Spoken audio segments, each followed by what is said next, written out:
Day6Beats.com.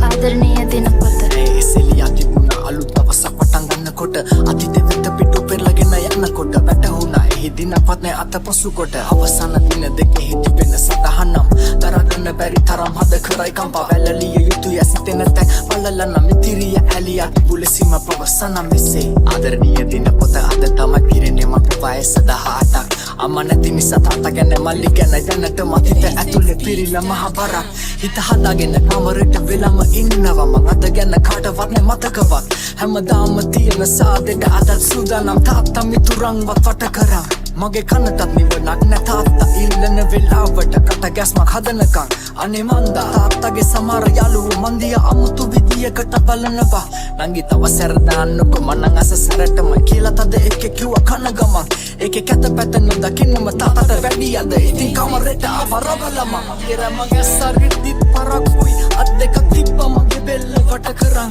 කෑ ගහන්න දැඟලුවා මං එත්ති මිනිහා මගේ ඇඳුමකින්ම කට තද කළා ඇහි පිල්ලං ගහන්න ෆේක් එකකින් මගේ අත් දෙකයි කකුල් දෙකයි ඇතිරිල්ලෙන් පටලලා මොරු සූරන වෙස්ස වෙලාවේ එතිරිසන මගේ ආත්මයම විනාශ කළා මම බේරෙන්න හැදුවා දඟලලා ඒ වුණත් මට වඩා හයියයි අමනයා කොණ්ඩෙන් අතමව අනිත් පැත්ත හරවලා ඒ සතවගේ අසහනෙන් මව යට කළා කිනි අරන් දෙවෙනි කොට අපායක මං එයවලම හැමදේම රූකත කළා ඒවා සමාජ ජාලවල පතුරනවා කිව්වම දැනුන බිය මව නිහඬ කළා අනේ අම්මේ පේන්නේ නැද්ද මාව ගන්න මට ඉන්න ඕනේ අම්මා ගාව කාටන කියන්නද මගේ වේදනාව පිරිමි ජාතියට කරනවා මම සාප මේ තමයි මගේ සටහන අවසාන දෙවියෝ පෙන්නාපි අනුකම්පාව මම සමුගත්තාම යුද්ධය ඉටු කරන්න බරයි මේ දිනපත හමුවන්නාට